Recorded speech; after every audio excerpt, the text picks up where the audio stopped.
नमस्कार। फरीदाबाद हम पहुंचे हैं जवाहर कॉलोनी और बता दें आपको कि विवाहिता को फांसी लगाकर मतलब गला घोट कर उसको मारने का मामला है और परिजन हमारे साथ है। पूरा मामला क्या है जानेंगे। हाँ जी, ये जी हमारी भतीजी थी। क्या नाम था इनका? अंजलि नाम था। भाई का नाम अवनीश है। कब की घटना है? ये इसकी 16 तारीख की घटना है। 16 तारीख को हमारे पापा की बरसी थी। गांव में हम बरसी कर रहे थे तो वहाँ पे ही ये आई थी। तो वहाँ से जब ये निकली है वहाँ से 4 साढ़े 4 बजे अगवानपुर के लिए, तो हमारे पास में 7 बजे फ़ोन आया है कि उसने फांसी लगा ली है। जब हम गए यहाँ से पलवल, तो पलवल में हॉस्पिटल, सवाल से फोन आया कि फांसी लगा दी। हाँ, इसके ससुर का फ़ोन आया कि फांसी लगा ली, आप हॉस्पिटल आ जाओ। सरकारी हॉस्पिटल में यहाँ से पहुँचे, तो वहाँ पे जाके हमने देखा कि इन्होंने अपनी गाड़ी में उसकी डेड बॉडी डाल रखी है। ये सास ससुर और वो लड़का योगी, वो सारे थे। हमने हॉस्पिटल में जाके जानकारी ली, तो हॉस्पिटल में इसकी कोई एंट्री नहीं थी। हम जैसे ही उनकी तरफ बढ़े हैं, आगे के लिए आए, तो वो वहाँ से भाग गए हैं। बॉडी को उसको बॉडी बॉडी की छोड़ के भाग गए। गाड़ी में ही उसको पड़ा हुआ छोड़ के वहाँ से भाग गए हैं वो लोग। फिर हमने वहाँ पे पुलिस बुलाई है और फिर अपना केस दर्ज करवाया है। शादी कितने साल हो गए? शादी को इसको 2020 में हमने शादी करी थी इसकी। 4 साल हो गए लगभग। शादी को हो गए। बच्चे भी हैं? एक बच्चा है, 3 साल का लड़का है। वो लड़का भी उन्हीं के पास है। लड़के को भी लेके चले गए थे। कैसे कैसे मार दी? पहले को मारपीट होती थी या इस तरह परेशान करते थे? पहले भी टॉर्चर करते थे दहेज के नाम पे। और ये कहते थे कि भाई हमने गाड़ी दी थी, स्विफ्ट गाड़ी दी थी, तो ये कहते थे कि हमें फॉर्चूनर गाड़ी चाहिए।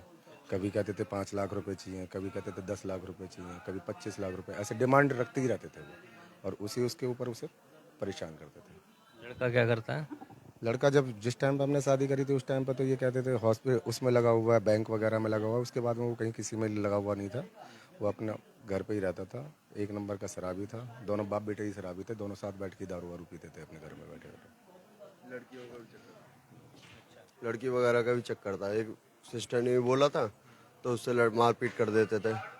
तो सिस्टर का फ़ोन भी पूरा प्राइवेसी कर रखा था। हम पे भी बात नहीं करने देता, नंबर ब्लैक लिस्ट थे। नहीं जी, मना कर देते थे कि किसी से बात नहीं करेगी। बात करता था तो सामने बैठता था, सामने करने देता था। यहाँ पे भी आना जाना अभी 2-3-4 महीने से यहाँ भी आना जाना बंद करवा दिया था। ज़बरदस्ती बुलाते थे। अब 16 तारीख को भी ज़बरदस्ती बुलाई थी अपने गाँव में बर्ची पे। ताऊ जी शिकायत आती थी, कोई मारपीट की सूचना आती थी तो कैसे आपको बताते? वो खुद बताई, चुपचाप व्हाट्सएप कॉल करती थी या वैसे बताई थी। फिर हमने भी 1-2 बार उनसे बोला, भैया गए थे, बात करिए। हम बुलाते वो फिर ये कहते नहीं, घर का है, घर बिगड़ जाएगा, छोटा सा बच्चा, इसकी ज़िंदगी खराब हो जाएगी बच्चे की। बच्चे हैं कि हम जाके कुछ कहते थे कि बच्चे हैं। अब उसकी भी उम्र कम ही है कि भाई इसका ऐसे टाइम में घर बिगड़ जाए, कुछ हो जाए, बातों से ही मसला सॉल्व हो जाए, बात शांत हो जाए। परिवार चाहता है कि घर बस जाए। बस कहाँ कि हमारी बच्ची है, हमारे बच्ची का घर परिवार ठीक रहे। उस पर एक बच्चा भी हो सकता है कि ये बच्चा हो गया, अब थोड़ा सा समझ जाए ये लोग। लेकिन उन लोगों ने अब ये जो कहानी रच दी। आप लोग कितने भाई बहन हैं? हम 4 भाई बहन हैं। 4 और भाई। 4 भाई हैं हम, और 4 ही हमारी सिस्टर हैं। ये हमारी भतीजी थी। ये भतीजी अकेली थी ये? हाँ, ये इसका एक भाई भी है। एक भाई भी है। हाँ भाई ये। आप क्या लगती है? मैं लड़की का फूफा लगता हूँ जी। गांव अगवानपुर से हूँ अच्छा, अगवानपुर से हैं आप? जी। अगवानपुर में तो शादी हुई है? हाँ जी, अगवानपुर में शादी हुई है। कैसे थे लोग जब? जिस टाइम शादी मैंने कराई थी उस टाइम तो हाथ जोड़ते थे मंदिर में घुस के। माता रानी की सौगंध खाता था कि भाई शादी को करा दे कि तेरा एहसान ज़िंदगी में नहीं भूलूंगा। तो शादी करा दी। शादी कराने के बाद में बच्चा भी हो गया, ठीक ठाक रहे थे। लेकिन बीच में इन लोगों ने अपना रंग बदल दिया और लड़की को टॉर्चर करने लगे। लड़के को संबंध भी थे कहीं बाहर जैसे बता रहे हैं? नहीं होंगे, मेरी नज़र में तो लड़के के संबंध, लड़के के संबंध थे। बाद में पता चला कि लड़के के संबंध थे। इसलिए परेशान करता था। लड़की को दहेज के लिए मतलब जो भी है कि भाई ये ले आओ, इधर से वो ले आओ, वो टॉर्चर करते थे। दहेज हमें गाड़ी वो चाहिए, फॉर्चूनर गाड़ी चाहिए कि आपके 5 लाख। क्या करता था लड़का जो फॉर्च्यूनर मांग रहा था? वो कुछ नहीं करता था। खाली लड़का फॉर्च्यूनर चाहिए? हाँ जी, हाँ जी। कि 5 लाख चाहिए कि 10 लाख चाहिए, मैं आपके ये काम करूंगा, मैं वो काम करूंगा, मेरे को इतने पैसे चाहिए। लास्ट टाइम पे जो लास्ट डिमांड रही है उनकी 25 लाख रुपए की डिमांड रही है। तो ऐसे डिमांड वो रखते ही रहे। ये क्या पैसे वाले हैं लड़की वाले? कौन? लड़की वाले मेरे भाई तो हैं। ये पैसे वाले हैं? भाई साहब कहाँ इतने पैसे वाले होंगे कि एक बार लड़की की शादी करने के डिमांड कर रहे हैं फॉर्च्यूनर। लड़की की शादी करी, खूब ठीक ठाक शादी करी, उसको दहेज भी दिया, और उसको जो चीज़ होती है वो सारी दी, स्विफ्ट गाड़ी भी दी है, हर तरह से खूब बढ़िया शादी करी है। अब क्या डिमांड पूरी ही करते रहे। कभी उन्होंने मांगा, जैसे मांगा 1 लाख 2 लाख 5, तो वो भी दिए, कि हाँ लड़का कुछ करना चाहता है तो वो भी काम धंधा कुछ करना चाहे। कुछ करना चाहता तो वो भी हमने करे। लेकिन ये थोड़ी ना कि 25 लाख दो, फॉर्च्यूनर दो, ये कहाँ से करे आदमी? दे दे, कहाँ से दे दे। कहाँ तक देगा? क्या करते हैं पिताजी वैसे इनके? किसके? लड़का। मेरे भाई का अपना बिजनेस है, वेइंग स्केल का, कांटे का काम है, कांटे का काम। तो फरीदाबाद देख सकते हैं किस तरह से, उम्र कितनी होगी अंजलि? 24 साल। 24 साल। किस तरह से 24 वर्षीय अंजलि की ससुराल वालों ने जो आरोप लगाए जा रहे हैं कि हत्या कर दी, क्योंकि जो निशान भी एक बार फोटो भी दिखाते किस तरह से, जो गले पर जो निशान हैं, ये दिखा दे फरीदाबाद एक बार, गले पर निशान है। और जो परिजनों को फ़ोन किया, ये फ़ोन किया कि लड़की ने सुसाइड कर लिया है, फांसी लगा ली है। किसी को आस पड़ोस में पता नहीं है कि लड़की ने फांसी लगा ली है। जो वो कह रहे हैं उसके हिसाब से घर में किसी को कुछ भी नहीं पता, ना आस में पड़ोस में पता है, ना किसी गांव वालों को पता है। उनको पता है कि लड़की ने फांसी लगा ली है।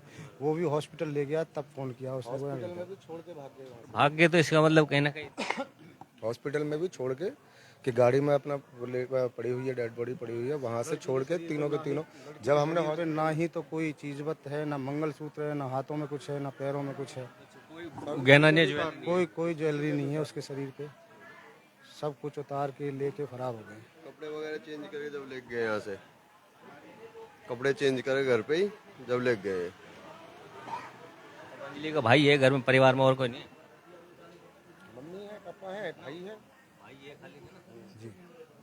तो फरीदाबाद देख सकते हैं किस तरह से 24 वर्षीय अंजलि को मौत के घाट उतार दिया। ससुरालियों पर आरोप लगाया जा रहा है कि उनका जो फांसी का फंदा लगाकर उनकी मौत हो गई, और प्रताड़ित किया जाता था बार बार उनको। दहेज के लिए एक फॉर्च्यूनर गाड़ी मांगी जाती थी, 25 लाख रुपए मांगे जाते थे।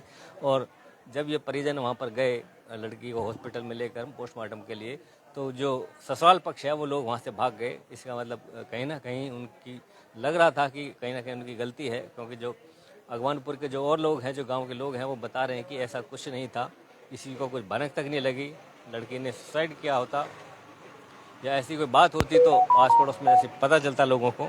लेकिन जिस तरह से उनका भागना, अस्पताल से डेड बॉडी को छोड़कर भाग जाना, कहीं ना कहीं संदेह, सवाल खड़े करता है। और फिलहाल पुलिस ने कार्रवाई कर दी है, मामला दर्ज कर दिया है। जी, मामला दर्ज कर दिया। अरेस्ट भी हुआ कोई? अभी अरेस्टिंग कोई नहीं हुई है, एफआईआर दर्ज हो चुकी है। एफआईआर दर्ज हो चुकी है, अरेस्ट अभी कोई नहीं हुआ है। लेकिन 3 आरोपी हैं इसमें। अभी कितने आरोपी बनाए इसमें? 5 आरोपी हैं इसमें। जो एक तो इसकी सास है, एक ससुर है, और एक वो लड़का जिसके लिए ये ब्याही थी, और 2 इसकी सिस्टर है, नंद है इसके।